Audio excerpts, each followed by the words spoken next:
So, good evening. This is Debbie Lacken from Kids Around Dogs. As you know, Kids Around Dogs is an association of trainer and behaviorist general professionals in the dog world.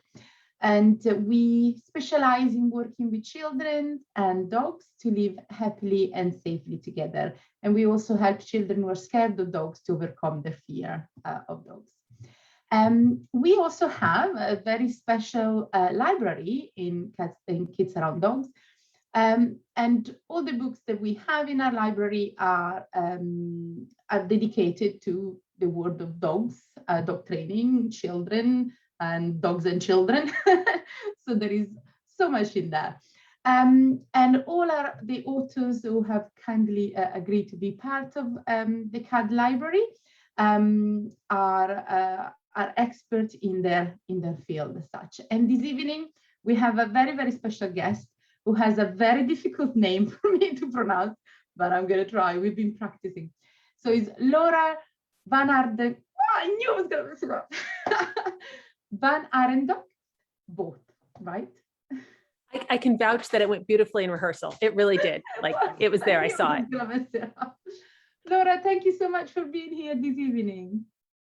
Hello, thank you so much. And I'm just going to let everybody know, like, in the spirit of being highly authentic, I had to mute myself just now because my dog just now shoved her toy beneath a piece of furniture. So I need to go excuse her from the room, or this is going to be a really awkward conversation. Okay. She knew when we went live. So give me just a second. And Debbie, just say something interesting for like 4 seconds and I'll be back. I'm going to try to say something interesting.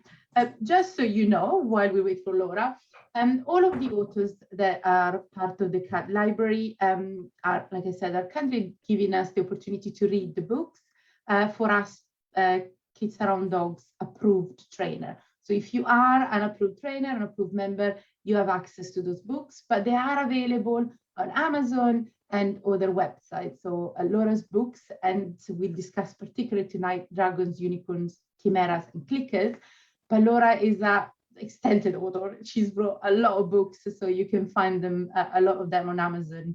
And we'll discuss with Laura as well, other places too. So are your dogs sorted now?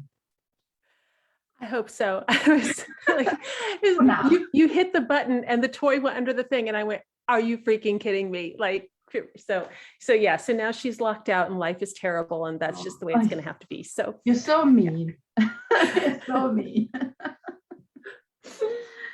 Laura, you, as I briefly mentioned, you are an extended author, so you've wrote a lot of books. Why don't you tell us a little bit about, what you do? You're a dog professional, you're an author. Yeah, so I joke that my day job is animal training. My day job is also writing because I actually own 2 small companies doing both of these. So yeah, I am a trainer. I'm an instructor with the Karen Pryor Academy. I give workshops and things, and I absolutely love, I'm a crossover trainer. So having, been taught initially like more coercive methods and then discovering positive reinforcement and clicker training. So watching that, that grasp of new concepts happen does not ever get old.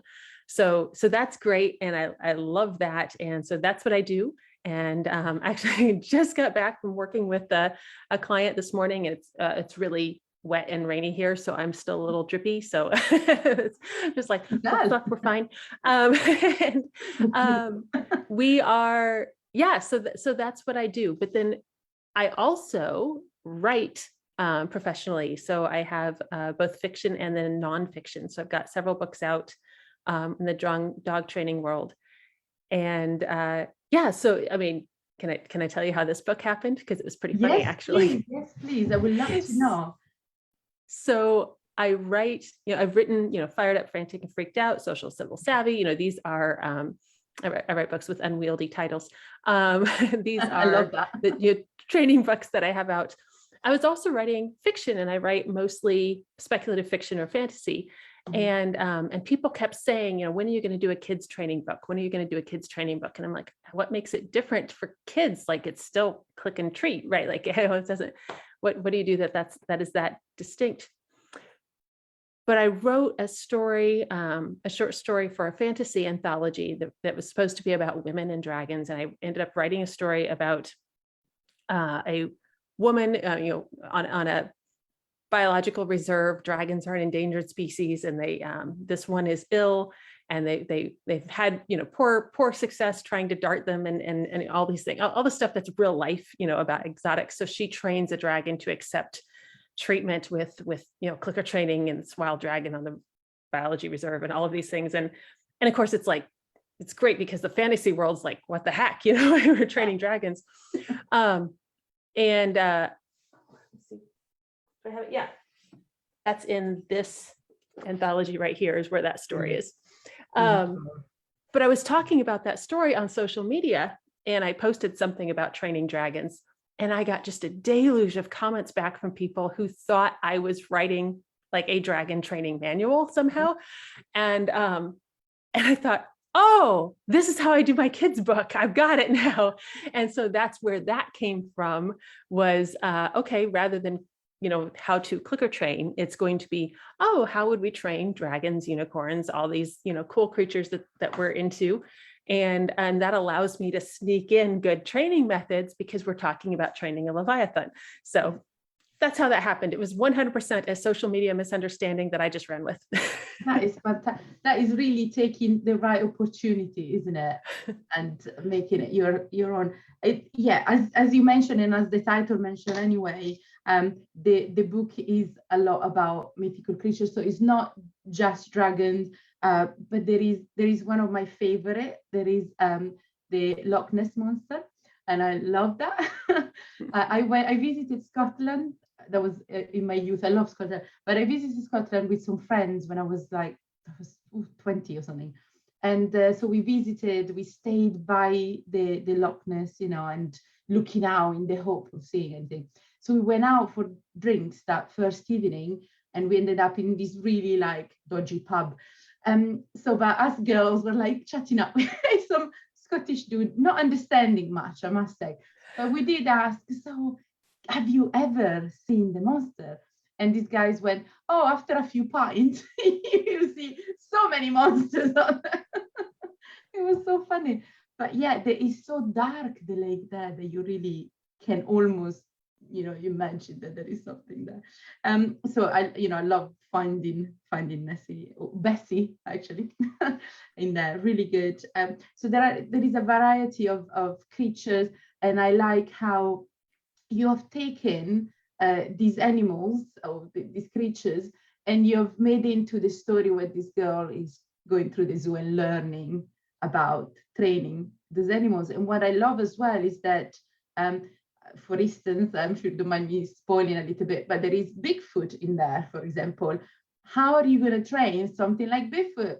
And she goes, oh, can you hold him now? Not exactly. You're not going to hold him now, are you? So with positive reinforcement and clicker training, there you go. You find the solution there. So you are with this lovely story and of even friendship as well in there. You're guiding children through a training manual on how to target training, how to trim a Bigfoot nails, and so many other things, and a little bit of tricks as well. So there is so much in this fictional world. I love that. One more thing that I love, and you can tell I'm really passionate about this book, is the vocabulary in there. And being a mom, I still read sometimes to Molly, who's 10, because I think it's important to have that relationship still. But she reads by herself now. And I like the fact that she learns new vocabulary when she reads books. And in your book, there is a lot of that. There is a lot of dog training references for kids to learn, like you have a reinforcement, clicker, targeting, enrichment, so many words that they would not know or might not know how to associate it to this. Was that kind of part of when you were writing? Were you thinking about, adding this vocabulary to kids, so it kind of just came naturally? Part of it is that I can't turn it off. Like it's built in now. But yes, these are things that I don't think, I think kids are generally smarter than we try to give them credit for. And I think using words, but giving them the context is the best way to get vocabulary. What do you want to do? Do you want to memorize a list, or do you want to just be immersed and find how it's practically applied? Right. So, it's what I tend to do with my clients too, is I will use a term, but then I will make sure that term makes sense at the time that we're using it. So, I don't want them to feel that I don't want to talk down to anybody, like not my clients, not kids, whatever. So frequently, again, most of my writing's for adults.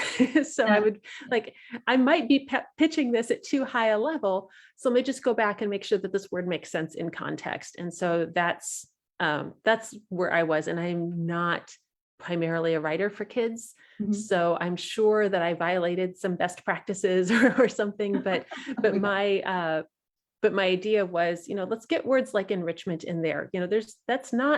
That's not a really hard concept. We just need to use the word and let people pick up that it's available to use as a word. Yeah. So. You see, I don't know, to be honest, I don't know if there are rules in writing books for kids in that respect. But if there are and you are violated, I didn't notice any of that, neither did my daughter. It was, it's a very engaging book, and it takes you through this day where this girl learns so much, and then she applies her learning to her own dog, and that is brilliant. I really, really love that. So a lot of it obviously is clicker training, as the title also suggests.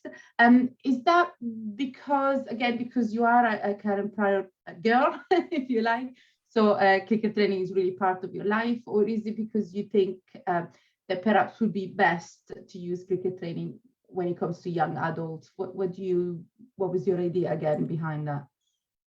Yeah, so no, that's a great question. I mean, obviously, like I spend a lot of my time with clicker training, and I want to emphasize that clicker training does not necessarily mean I have to use the plastic thingy, right?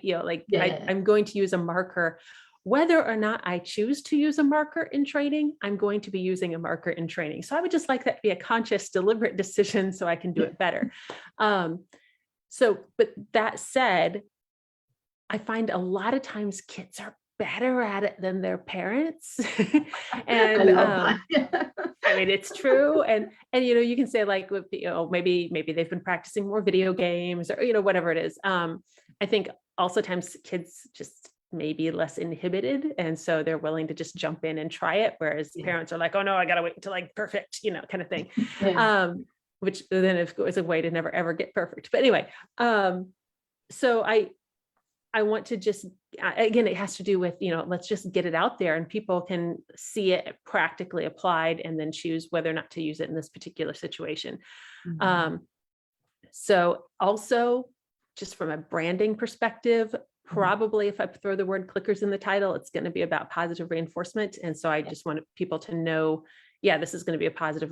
We are not going to be advocating that your kid alpha roll your Loch Ness monster, like for so many reasons. Let's not go there. So, so we get some positive reinforcement in. Yeah. Also, because to be fair, a lot of people, I don't know if you find that when you're working with clients and you talk about clicker, they go, "Oh yeah, I bought it, but I don't know what it is." So basically, they went shopping, or I'll get everything in the shop, but I don't know how to use it. I don't know what it is. So and I think.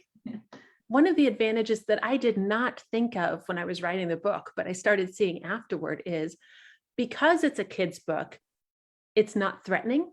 So when if an adult reads the book and learns how to use the clicker, and then we take some time to explain this term and we walk through like how we're going to use it here kind of thing, but it's not condescending because it's a kid's book. It's not really, we're not talking down to him or to her or whatever.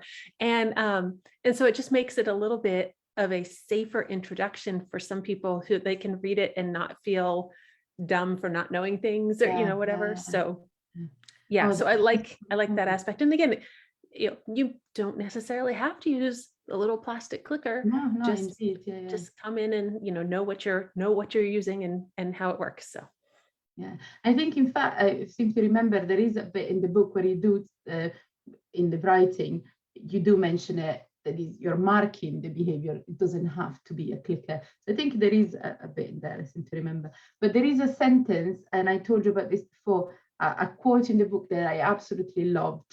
And I have stolen it, and I am using it. And he says, the click is like taking a picture of the behavior you want. My gosh, like one sentence says so much. So I really love it. And I have, I must admit to you, I have used it with my clients. Oh, the clicker, I'm going to pretend like I've come up with this. Now they know I've just stolen. I'm sure it's not original to me either. So just keep passing it along. It'll be fine. Yeah. Okay. Just going to still pretend like I come up with it.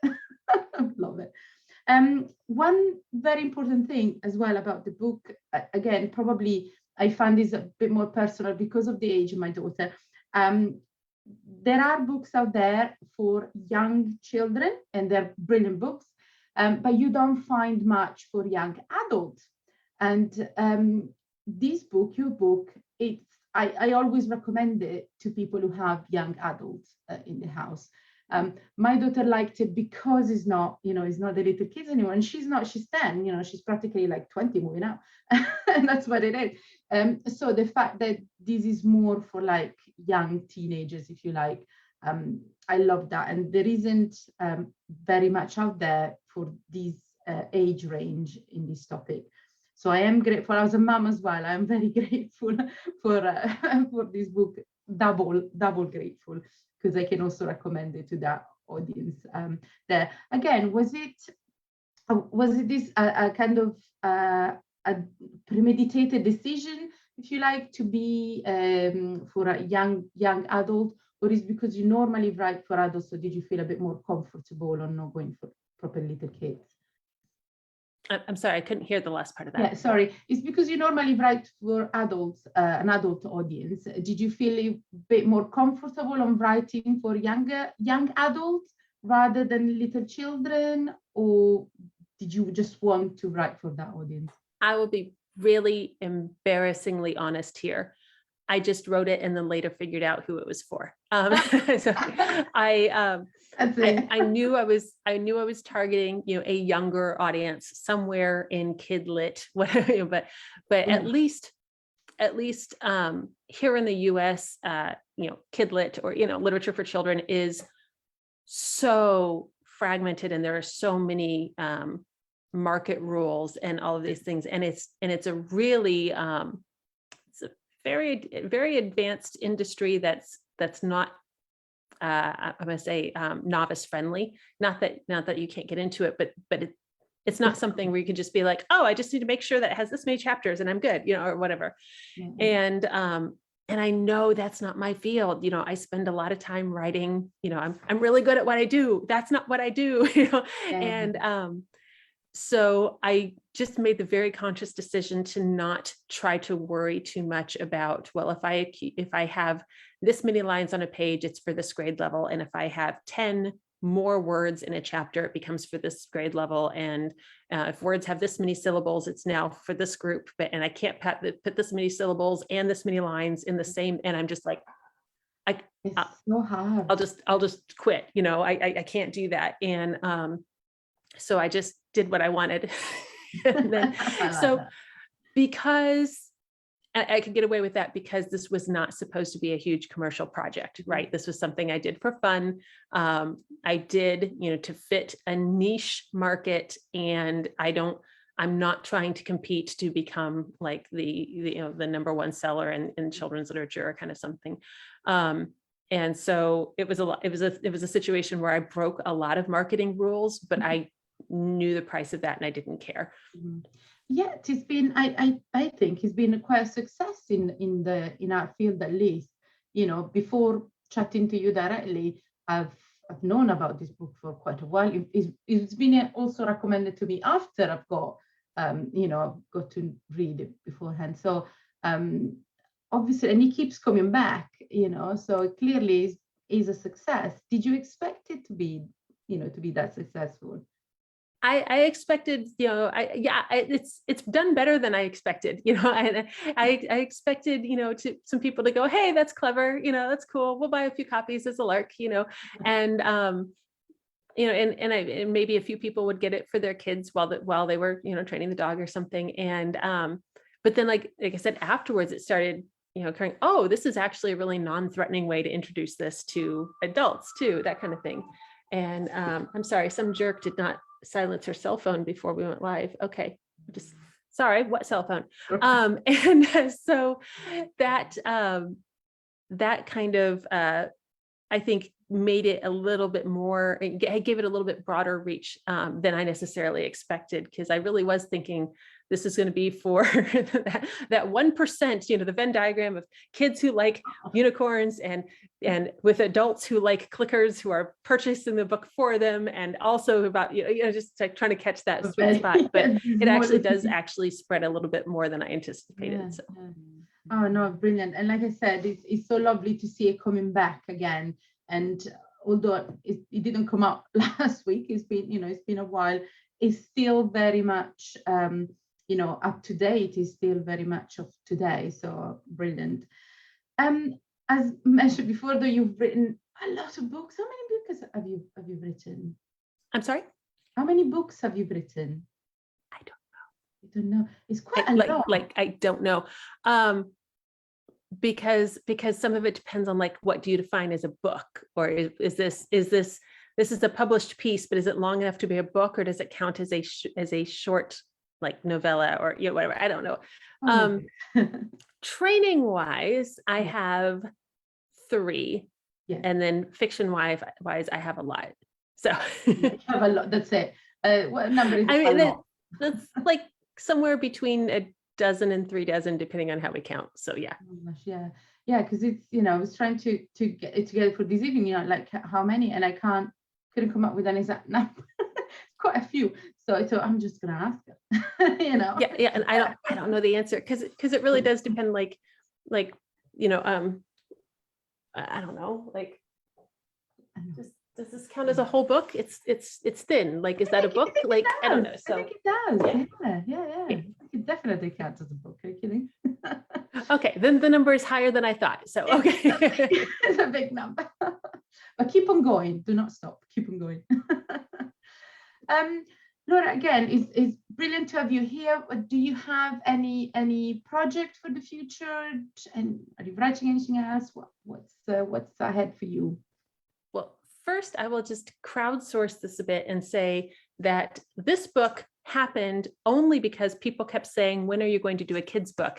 So sometimes nagging does work. So that's so if there are things where go ahead and put out a wish list. People do hear that sometimes. So I actually am wrapping up some fiction work right now, and I would love to do another behavior nonfiction project, because it's just like a great brain shift. Like what I'm doing right now is wrapping up a huge epic fantasy series, and that's so different from then getting down and be like, okay, now let's be analytical, but I don't. Well, every book that I've done so far, has come out of some pressing. I did Fired Up, Frantic, Freaked Out, because so much of my work was with reactivity and fear aggression and all of those things. And then the next one is all about socialization, because, honestly, it'd be great if we didn't get to the reactivity and fear aggression stage. Let's address it as puppies, Eventually. And so everything has come out of something that I was feeling like, I have something useful to contribute to this area. So I'm just waiting for the next little, brainworm or whatever to be like, and you need to fix this. Go fix it now. So that's what I'm watching for. I don't have a firm topics firmed up yet. So. And how do you wake up and every morning you do some writing and then do your training? I would love to tell you that's true. That's like the fantasy of, look, I'm an organized person. No, that's I'm in fits and spurts. So some days, I'll do just a smidge. I'm in revisions right now, which is really hard to track. That's because revisions it's like the most antithetical part of writing with my positive reinforcement, training. It's like I'm going through looking for things that are bad. It feels so weird, but especially for the nonfiction things, I can really just get out a lot. It's so much faster to do nonfiction, and so I can sit down and just. Part of it is that I've spent a couple of decades saying these words.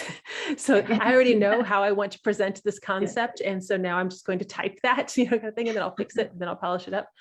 But yeah, I can sit down and work. I probably did that one in between 4 and 6 weeks, which is really fast. Oh, yeah. But it's not that huge a book, and it's, pretty, it's pretty light and fun. I'm not having to be really cautious about, did I accidentally give someone bad medical device or something? Yeah. And, but yeah, I was traveling. And so I would, come back and write that in my hotel bed at night and then move on the next day. So yeah. That's amazing. I didn't know it took you that, such a small amount of time. And speaking again on books, this is a question I ask to every author, and I think is a most difficult one. Do you have any a particular book that you love a lot, or an author that is like your favorite author or your inspiration, if you like? What book or author would you think of? It doesn't have I'm to an be author. All of so many of my friends are authors. If I pick out a favorite book, I will not have friends. Like that is not how, Fair enough. there are, oh my gosh, so many things. Let me just try to grab out a few here. It's a tough one, isn't it? Things that, oh my gosh, what's the title? Hold on. Yeah. Yeah. Oh no. I'm going to get off the hook just because my mind went blank on the title. Like I can see the cover. That's not helpful.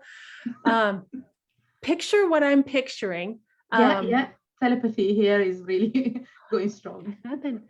Anyway, when I was first discovering clicker training, so we're jumping back to, we're jumping back 20 years, and there were a couple of books that just blew my mind as far as, again, I'm a crossover trainer.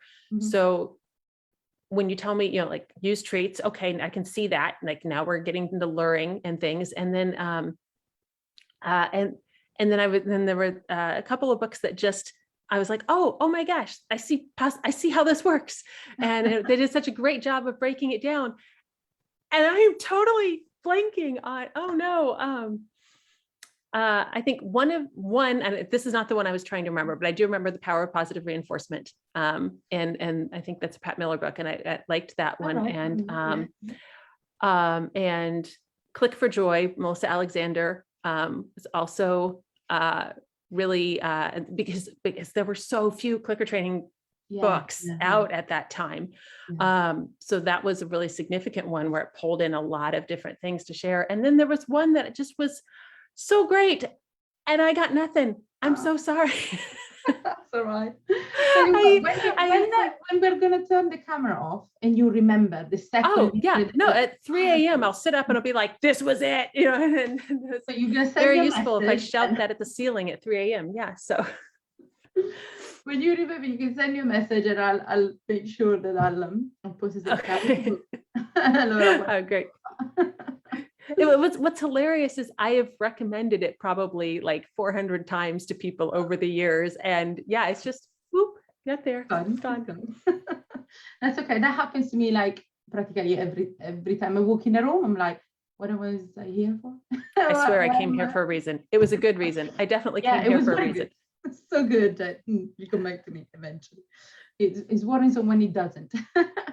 So we can get your book and all your other books on Amazon in the UK for sure, in America as well. Is there any other ways that we can where your books can be purchased? Yeah, so all of the books should be available from any retailer. If they don't have them, they can order them for you. They're universally available for order. Or if anyone is interested in getting like a small collection of them, like, maybe you want to have them in your clinic or something, I can get them for you at a wholesale rate. So please don't go buy 12 of them. from Amazon, talk to me and I'll give you a bulk discount. So we can make that happen. Can you remind us your website or how we can reach you? So there's actually 2 different websites, and you can get to me either way about the books. It's totally fine. So my training site is Canines in Action. That's spelled out CANINESINACTION.com. And then my author website, where it's book-centric, is VanArendonk.com, but absolutely nobody wants to type that. So Laura, VAB, Victor Alpha Bravo, will also take you there, lauravab.com. And at either of those, if you just, you can email me through the website and just tell me you're interested in books, and I can arrange a bulk, a wholesale deal for you. Yes. Thank you so much. That's fantastic. Laura, thank you again for chatting to me this evening, for being part of KAD Library, and for writing such awesome books. Thank you so much. Carry on, carry on. Thank you so much. This was great. Thanks for having me. This was so much fun. Thank you. I look forward to chatting to you again on, other opportunities. And with your next book, you're gonna let me know so you can come back and chat about it. Hi. Thank you again. Have a lovely evening, everyone. Bye, Laura. Thank you. Bye. Bye.